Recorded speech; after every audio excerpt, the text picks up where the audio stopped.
Now I have the script for the second installment of my probably endless series of slideshows, which really cannot be convicted of a serious motive, but which are all grouped under the intriguing title, Life Outside the House.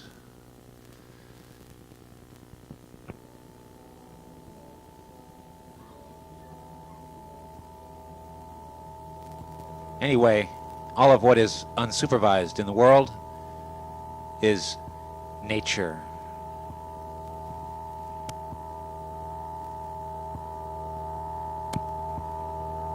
If nature ever did suffer a radical limitation in its forms, it doesn't anymore.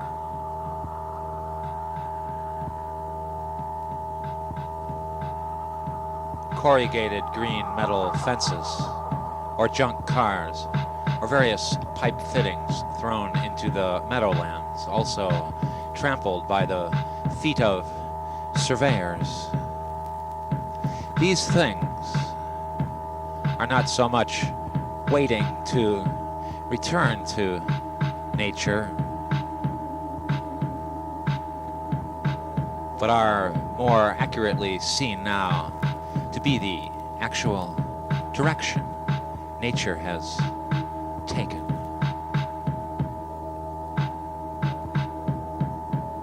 People, if we can find any people around here, are a phenomenon moving in the direction of sheer, unexplainable absurdity.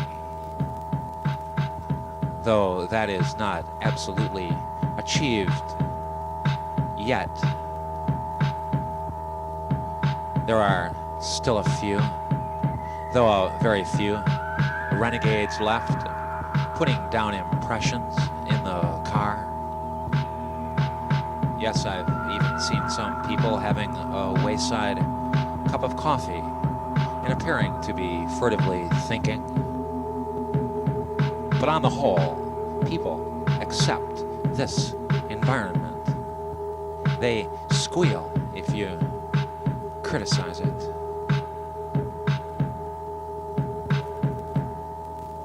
When I am outside the house and I think about the place, I end up realizing the nature of the place is that it can't be thought about.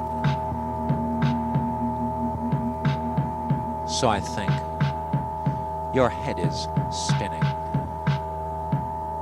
You've tried various maneuvers and sponsored a few projects that now fit neatly into 8.5 by 11 file folders, but your head is spinning. I think you're a sports hero, and you're dreaming that you forgot about the day of the game. But all you have to do is wake up and walk into the big gymnasium and out onto the floor. Millions are there, are screaming for your arrival.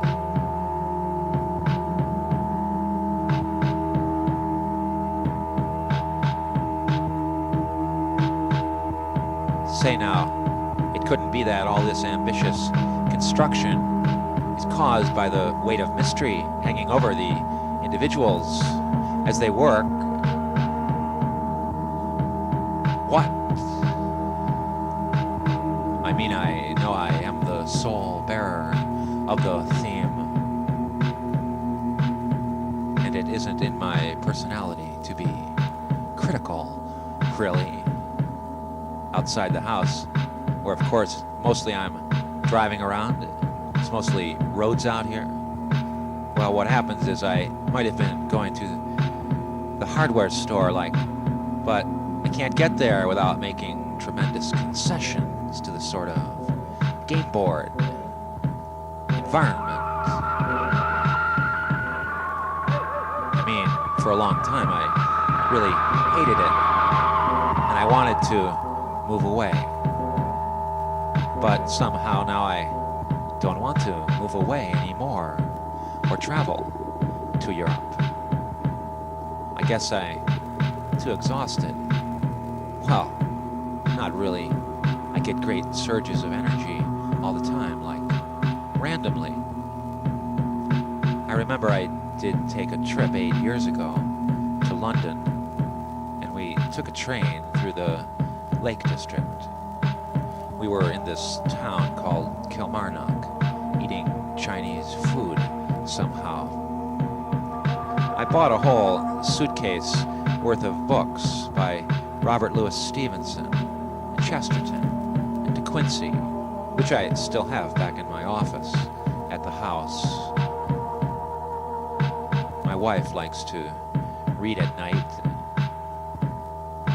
Actually, she doesn't go outside the house very much, except with the kids in the backyard, I guess, which is fenced in by a tall wire fence on one side and a lower wire fence on the neighbor's side. You see. Anyway, what am I talking about? Oh, I was thinking out loud, which is not a form of despair or any other known emotion as far as I can tell. I think this is like the running script I'd put along with a set of big illuminated photographs of this place. Each scene here is like disconnected.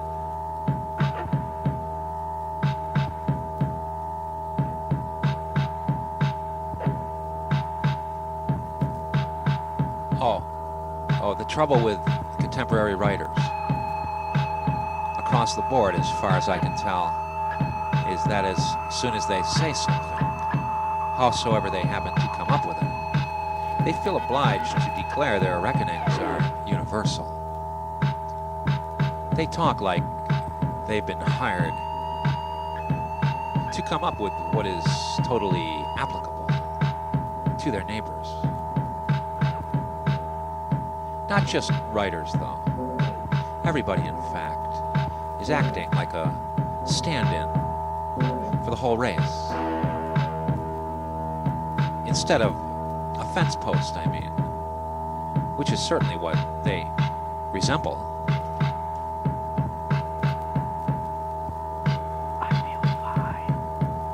It is obviously not a worthy impulse to try to express what is typical, especially if you start out dealing in the outright atypical.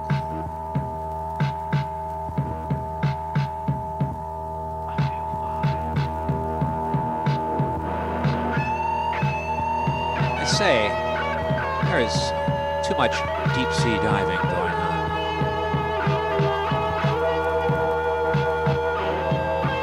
Way too many aerial highways going around to catch up with other aerial highways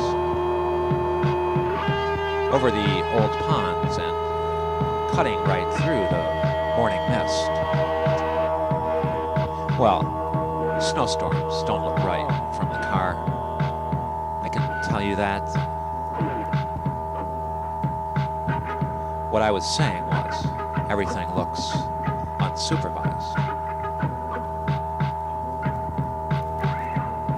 It is pure nature. Pure nature.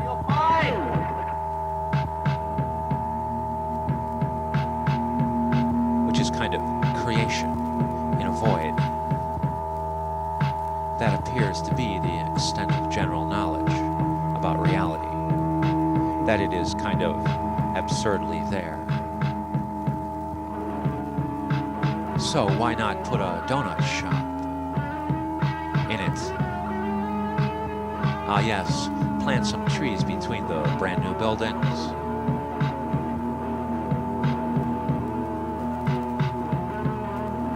You can't find any meaning in it, the locale you live in, whatsoever, really.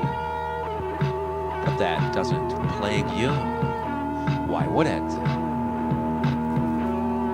And anyway, I say we haven't reached by halfway the place of really terrifying meaninglessness that could be, with the cooperation of the gods of sun and rain and wind, the blind elements that take with leaping delight to these landscapes, and any yikes.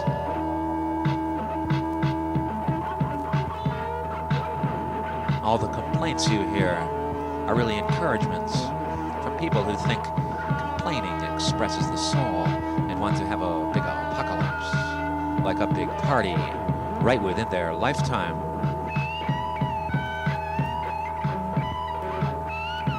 It's all right, though. I can console you. You can eventually die, and what will it have been, anyway? It's no big deal. Life.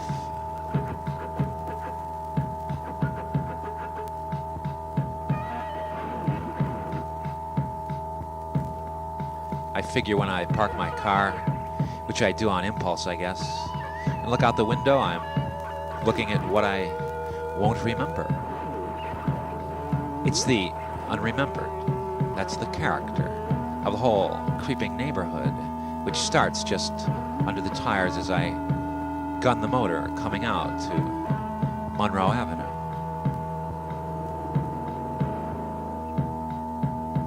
Thoroughly so unremarkable, and owned by nobody. There's nobody in it even, in my whole depiction. So, if I did see a person, they'd be hurrying by, and I'd immediately figure them into a story. Because I wouldn't want anyone, I mean according to my original idea of what people were, to go through this indifferently, just munching on a hot dog or whatever, with a box under their arms, or whatever. I mean, I can't anyway. I practically break down and cry whenever I have to wait and prop my whole body up against the apparent illusion of purposefulness that all these turnstiles and dead-end aisles, and of course endless hours of road intersections cause relentlessly.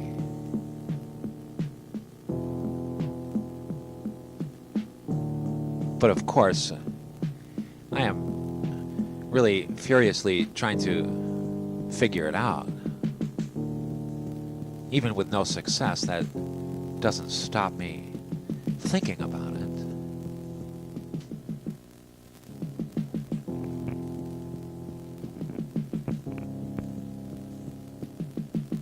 So maybe I take the full weight of being stalled at the traffic light, just because it points out that I am outside the house without having a clear plan of where I'm going.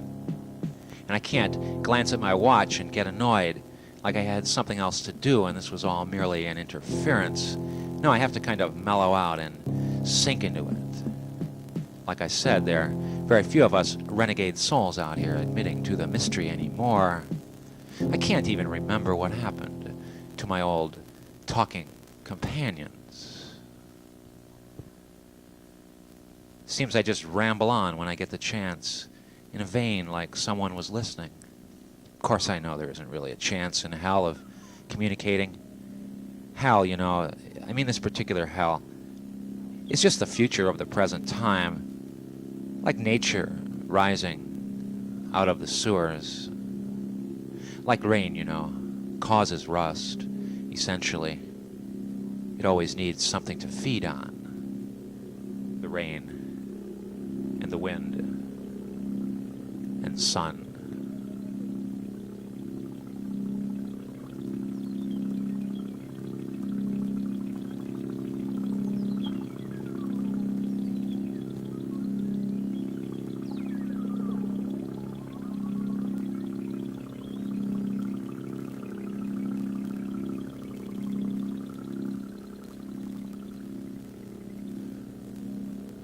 And like I said, the people out here all act like they're in a television commercial, standing in, very accepting of it.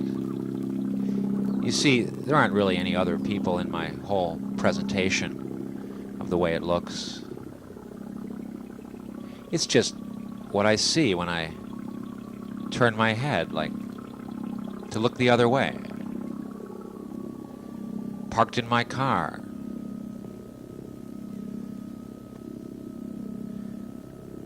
Or dead on my feet somewhere. All the kind of landscapes available of any type.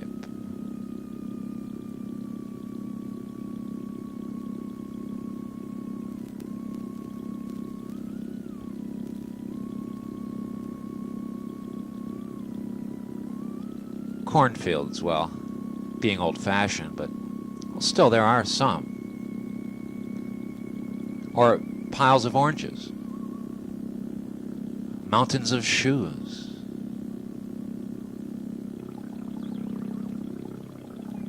Or I go into mirrors. Peek down from windows. And I stare avariciously at the sides of buildings, as do all photographers who were innocently trained to take pictures of nature.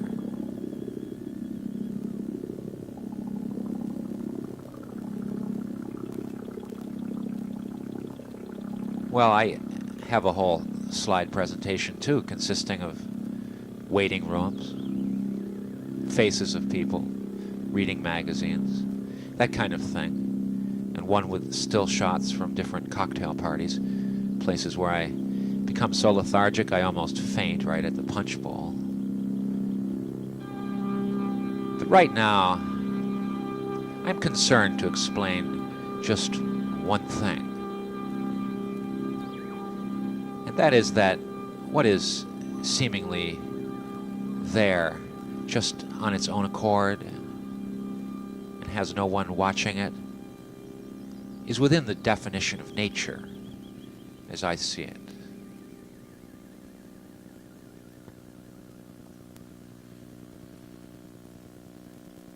What is the difference really between bumblebees and mechanical bumblebees in terms of a philosophical understanding of nature? Nothing, certainly. Not the sweat of an inventor, nor the intervention of an angel.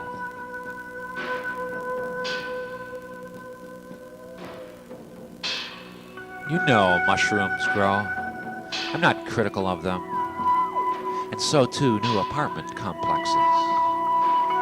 We haven't seen where any of it is heading. Nothing stops the sunlight multiplying in the glass, which is just sand under pressure.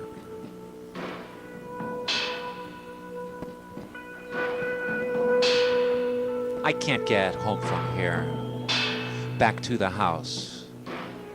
Even though so far I always have, still I'm quite worried how anonymous I feel out here.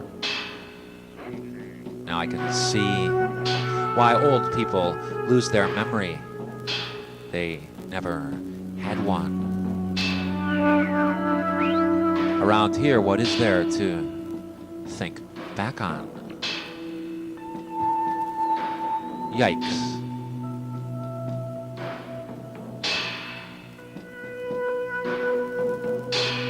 I think what I said was, all I did was get in my car and go out to buy some light bulbs, like last summer.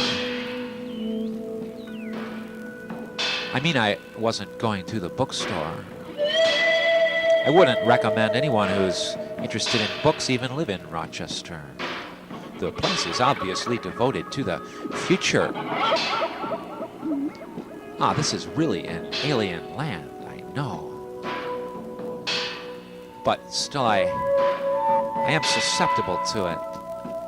Not fond of it, nor amazed, incredibly lost, I guess.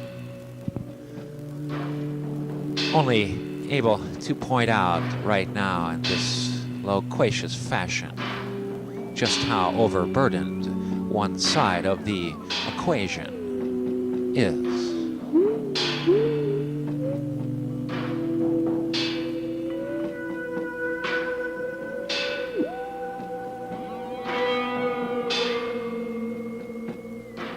I mean that such a place is where I have to travel around in, just if I go outside the house at all, so that I end up hoisting the whole thing into view on a screen and talking about it somehow. Well, it's entirely personal. I figure people dematerialize one by one perhaps, or in crowds. And I know how well this plays over empty chairs, how you can be alone with clamorous thoughts all night and never get tired, never alone.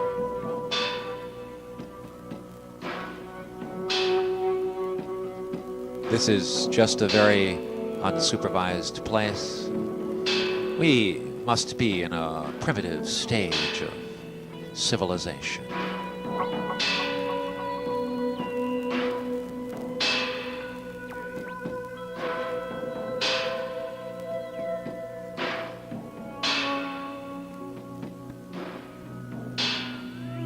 I say it's bound to result in any populace, even if that populace is mostly ghosts.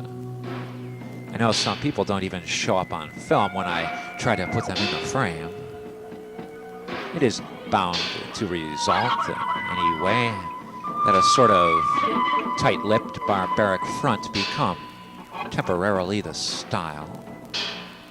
Sort of a world of stand-ins, like I said.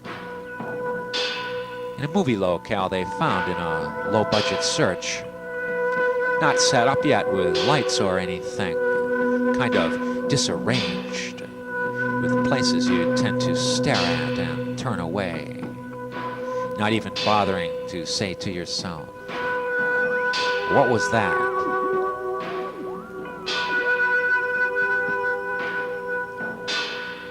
I mean, even if the populace, as I finally understand it, is without need for redemption, because it is without consciousness of the big mystery looming overhead, or tearing at me from the inside, still, I think, who could be happier, who more free, who more alive than myself? I admit it, I don't know where I am.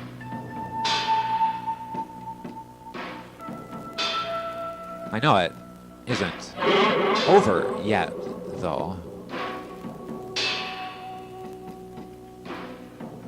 The one thing you know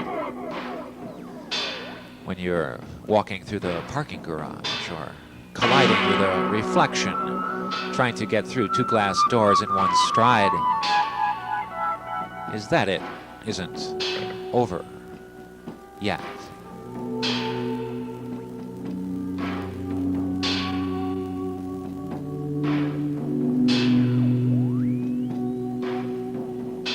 It's all mighty transitional, I'll say that. Talking about it demonstrates that, too.